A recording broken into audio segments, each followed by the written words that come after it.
देखिए अपर्णा यादव का जिक्र करना इसलिए ज़रूरी हो जाता है क्योंकि पार्टी में आए उन्हें काफ़ी वक्त हो चुके हैं और केवल महिला उपाध्यक्ष की ही आपने उन्हें जिम्मेदारी दी है।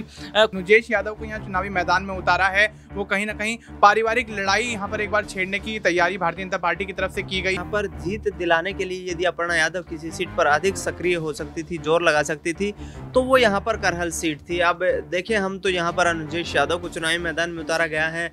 लोकसभा चुनाव के दौरान भी हमने देखा कि नाज़मीन यहाँ पर अयोध्या। नमस्कार, मैं नाज़मीन खान और आप देख रहे हैं SPN 9 न्यूज़। 13 नवंबर को उत्तर प्रदेश की 9 विधानसभा सीटों पर उपचुनाव होने जा रहा है। समाजवादी पार्टी और भारतीय जनता पार्टी के बीच एक कड़ा मुकाबला देखने को मिल सकता है, जहां समाजवादी पार्टी ने कांग्रेस पार्टी को भी साध लिया है। कांग्रेस पार्टी को सीटें न देकर कांग्रेस पार्टी के तहत समाजवादी पार्टी तैयार हो जाती है उपचुनावों में, तो वहीं भारतीय जनता पार्टी एक बार फिर से लोकसभा चुनाव के बाद उपचुनावों में भी एक बड़ी गलती करती हुई नजर आई है। भारतीय जनता पार्टी ने जहां अपने तमाम सहयोगी दलों को दरकिनार करते हुए मात्र जयंत चौधरी की पार्टी को मीरापुर विधानसभा सीट सौंपी है, इस आधार पर भारतीय जनता पार्टी के सहयोगी दलों की नाराजगी भी बढ़ती हुई नजर आ रही है। भारतीय जनता पार्टी के फैसले भारतीय जनता पार्टी पर ही भारी पड़ रहे हैं, तो वहीं समाजवादी पार्टी एक बार फिर से जीत का दावा करती हुई नजर आ रही है। उत्तर प्रदेश में 9 विधानसभा सीट है, लेकिन एक महत्वपूर्ण विधानसभा सीट है करहल विधानसभा सीट। समाजवादी पार्टी का गढ़ करहल विधानसभा सीट कही जाती है और अखिलेश यादव के बाद चुनावी मैदान में उतारे गए हैं तेज प्रताप यादव। तेज प्रताप यादव परिवार का चेहरा, यादव चेहरा, और अखिलेश यादव को उम्मीद है कि यह चेहरा करहल विधानसभा सीट को फिर से जितवा देगा। लेकिन भारतीय जनता पार्टी के ही कई चेहरे भारतीय जनता पार्टी पर सवाल दाग रहे हैं। वहीं भारतीय जनता पार्टी के खिलाफ एक बड़ा सवाल उठता हुआ नजर आ रहा है कि आखिरकार अगर यादव चेहरे को ही उतारना था और वो भारतीय जनता पार्टी जो परिवारवाद के खिलाफ नजर आती है, तो आखिरकार ऐसी क्या मजबूरी आन पड़ी कि परिवार के खिलाफ परिवार के चेहरे को ही उतारना पड़ा। अगर परिवार के चेहरे को उतारा गया तो अनुजेश यादव के मुकाबले अपर्णा यादव का कद क्यों कम आंका गया। अपर्णा यादव लंबे समय से भारतीय जनता पार्टी का हिस्सा हैं, लेकिन भारतीय जनता पार्टी ने अपर्णा यादव को मौका नहीं दिया। इस बीच में अनुजेश यादव पर कई वार किए जा रहे हैं। समाजवादी पार्टी के तहत शिवपाल यादव ने एक बड़ा बयान अनुजेश यादव को लेकर दिया है। सीधे तौर पर अनुजेश यादव को भगोड़ा साबित कर दिया है और ये तक कहते हुए नजर आए हैं कि वो दोबारा समाजवादी पार्टी में नहीं आ सकते हैं। अब ऐसे में अनुजेश यादव परिवार अपर्णा यादव का समर्थन क्या इस और इशारा करता है कि भारतीय जनता पार्टी में रहते हुए भी अपर्णा यादव कोई बड़ा फैसला अभी भी ले सकती है। कई और सवाल यहां पर बनते हैं। न्यूज़ रूम में मौजूद हैं राहुल, मेरे साथ मौजूद है, जानने की कोशिश करेंगे। राहुल, एक तरफ देखा जाए तो भारतीय जनता पार्टी ने ये यादव चेहरे को चुनावी मैदान में उतारा है, वहीं दूसरी तरफ भारतीय जनता पार्टी कहती हैं कि हम परिवारवाद के खिलाफ हैं। अखिलेश यादव का एक बड़ा बयान सामने आया था कि परिवारवाद के खिलाफ है, लेकिन रिश्तेदारवादी कहीं ना कहीं भारतीय जनता पार्टी नजर आ रही है। क्या इस आधार पर चुनाव जीत पाएगी भारतीय जनता पार्टी? देखिए सबसे बड़ी बात है कि जिस तरीके से करहल सीट की बात करते हैं तो करहल सीट पर मुकाबला इसलिए और ज़्यादा दिलचस्प हो जाता है क्योंकि यहाँ से यादव परिवार के लोग ही आमने सामने आते नजर आ रहे हैं। लेकिन देखिए समाजवादी पार्टी की तरफ से कई बड़े नेताओं की, चाहे मैं चाचा शिवपाल का जिक्र कर लूँ या फिर देखिए मैनपुरी से सांसद डिम्पल यादव का भी एक बयान सामने आया है। समाजवादी पार्टी के प्रमुख अखिलेश यादव खुद ये बयान देते नजर आ रहे हैं कि कोई रिश्ता नहीं है अब अनुजेश यादव का समाजवादी पार्टी से, मुलायम परिवार से कोई रिश्ता नहीं है और यादव जो वोटर्स हैं उन्हें भटकने की ज़रूरत नहीं है। क्योंकि देखिए सबसे बड़ी बात है कि जो वोटर्स होते हैं या जो जनता होती है वो बहुत भोली होती है और जब एक ही परिवार से दो लोग आमने सामने होते हैं तो कहीं ना कहीं वोट देने के लिहाज से वो चूक जाती है। और ऐसे में ये देखा जा रहा है कि जिस तरीके से जब लोकसभा के चुनाव हुए और चुनाव के दौरान उत्तर प्रदेश की खास तौर पर बात करें तो जिस तरीके से समाजवादी पार्टी का दबदबा सीटों के लिहाज से रहा, उसके बाद देखिए भारतीय जनता पार्टी काफ़ी ज़्यादा एक्टिव हो गई है क्योंकि उन्हें ये बात पता है कि अब कुछ रह नहीं गया है क्योंकि ये उपचुनाव ही है। इसके आगे का जो है वो केवल विधानसभा का चुनाव है जो 2027 में होने वाला है और उपचुनाव से ही तय हो जाएगा कि 27 27 का जो किंग है वो कौन होगा।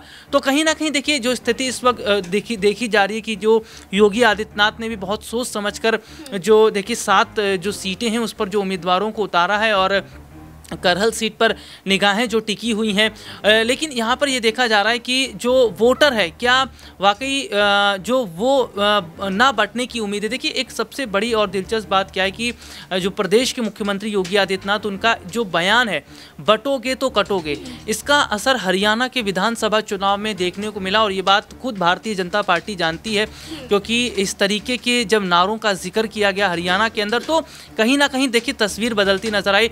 और देखिए यही बयान अगर हम कहें तो उत्तर प्रदेश में भी प्रदेश के मुख्यमंत्री योगी आदित्यनाथ की तरफ से प्रदेश में भारतीय जनता पार्टी के तमाम बड़े नेताओं की तरफ से कहा जा रहा है कि बटोगे तो कटोगे, क्योंकि हाल ही में जो घटना बहराइच में हमने देखी है उस घटना के बाद से कहीं ना कहीं धर्म जो जाति की राजनीति है उसको सीधे तौर पर भारतीय जनता पार्टी हाथ से निकलने नहीं देना चाहती है। शिवपाल यादव ने भी पलटवार कर दिया है कि पीडीए ना तो कभी बटा है ना तो कभी कटा है।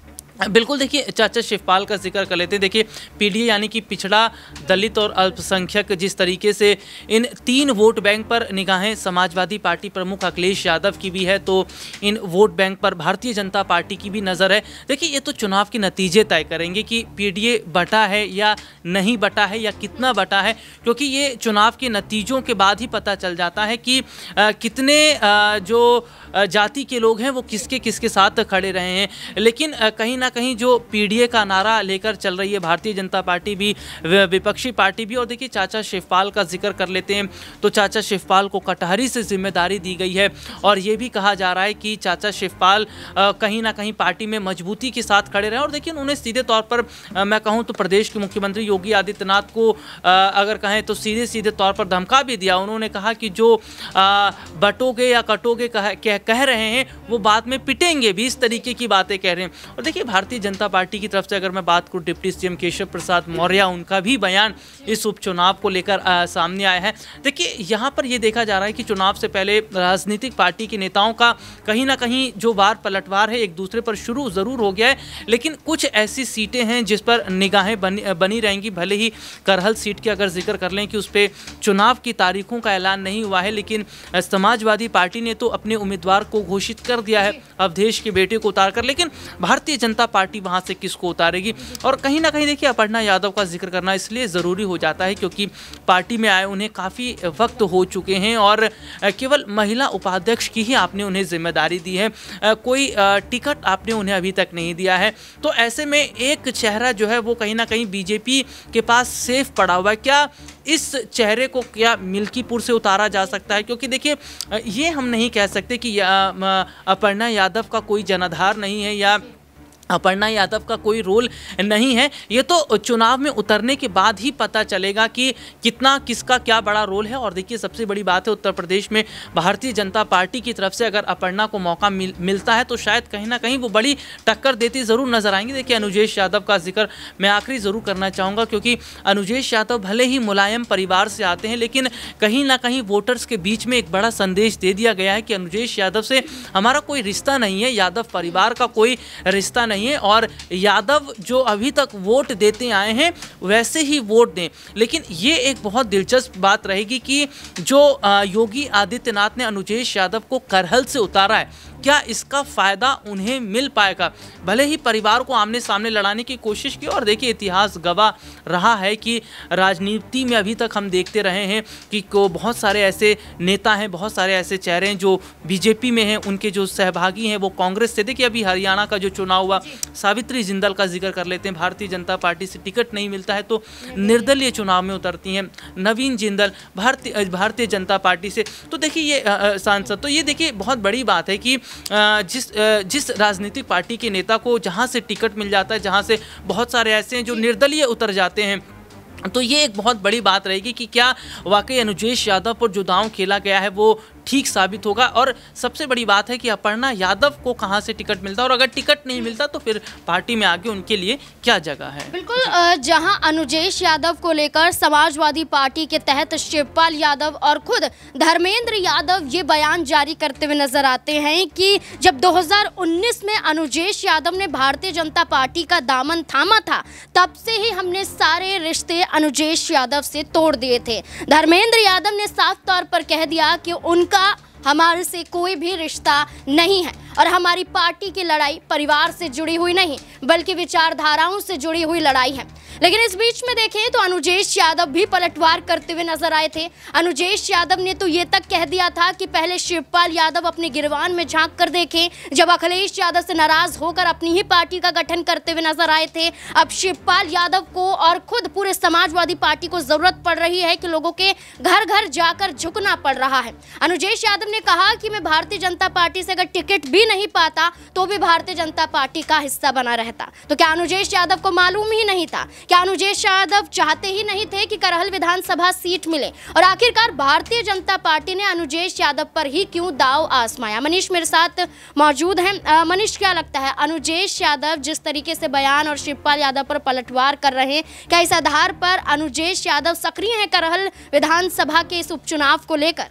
जी बिल्कुल, यहाँ पर जिस तरह से उनकी भाषा शैली है या जिस तरह से वो यहाँ पर वार करते हुए नजर आ रहे हैं अखिलेश यादव पर, शिवपाल यादव पर, समाजवादी पार्टी पर, तो स्थिति साफ है कि भारतीय जनता पार्टी ने बहुत सोच विचार के बाद उनको यहाँ पर उम्मीदवार बनाया है। और ऐसे में जिस तरह से करहल से लंबे समय से ये बातचीत निकल कर सामने आ रही थी कि अगर यहाँ पर तेज प्रताप यादव को समाजवादी पार्टी ने चुनावी मैदान में उतारा है तो बेशक यहाँ पर अपर्णा यादव कहीं ना कहीं भारतीय जनता पार्टी की तरफ से वो चेहरा हो सकती हैं जो उम्मीदवारी यहाँ पर ठोकती हुई नजर आएंगी। लेकिन महिला आयोग के उपाध्यक्ष बनाने के बाद भारतीय जनता पार्टी ने एक तरीके से अपर्णा यादव को सिरे से नकार दिया और या यूं कहें कि दरकिनार कर दिया। उसके बाद यहां पर अपर्णा यादव को लेकर भारतीय जनता पार्टी की तरफ से कोई भी प्रतिक्रिया सामने नहीं आती हुई नजर आई। इसलिए अब देखा जा रहा है जिस तरह से अनुजेश यादव को यहां चुनावी मैदान में उतारा है, वो कहीं ना कहीं पारिवारिक लड़ाई यहां पर एक बार छेड़ने की तैयारी भारतीय जनता पार्टी की तरफ से की गई है। और ऐसे में दोनों ही कैंडिडेट यादव हैं, एक ही परिवार के हैं, तो कहीं ना कहीं ये वोट बैंक जो यहां पर बांटने की कोशिश की गई है या वोट बैंक को साधने की कोशिश की गई है, वो कहीं ना कहीं भारतीय जनता पार्टी ने बहुत सोच विचार करने के बाद की है। और ऐसे में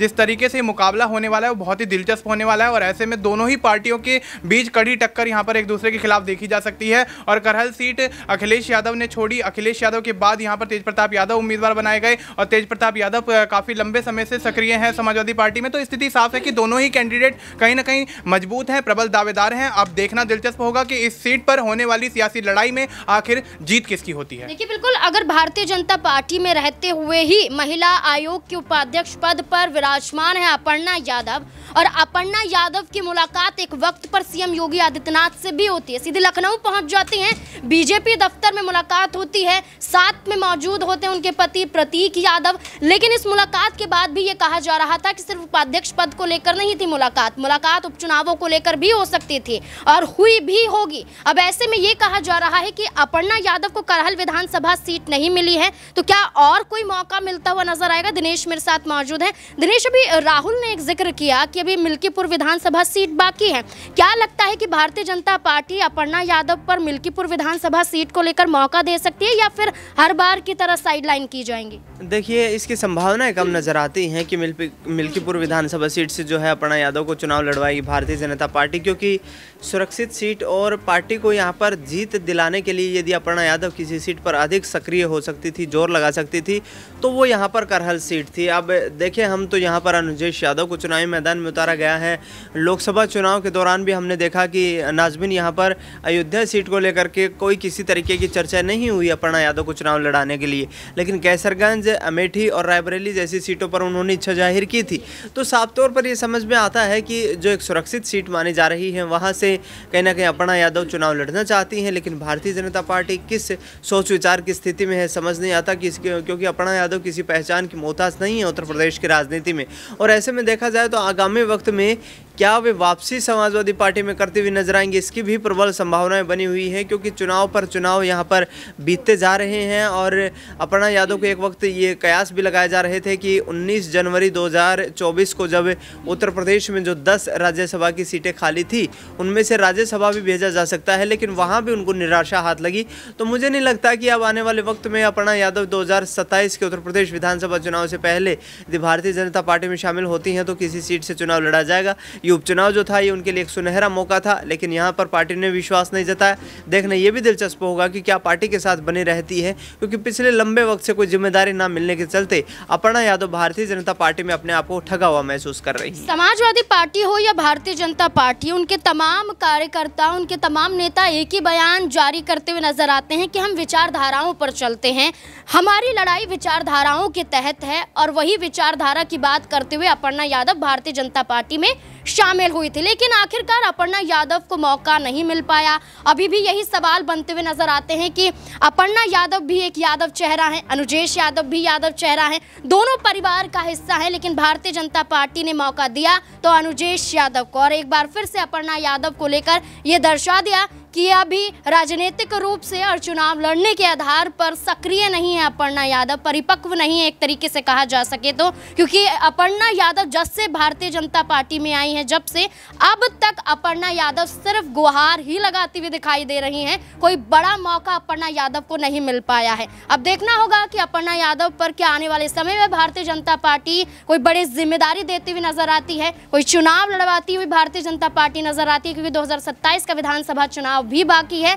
इससे पहले अपर्णा यादव भारतीय जनता पार्टी का हिस्सा बनी रहेंगी या फिर भारतीय जनता पार्टी से अपनी नाराजगी जाहिर करते हुए बड़ा फैसला ले सकती हैं। तमाम कई और सवाल इससे जुड़े हुए बनते हुए नजर आते हैं।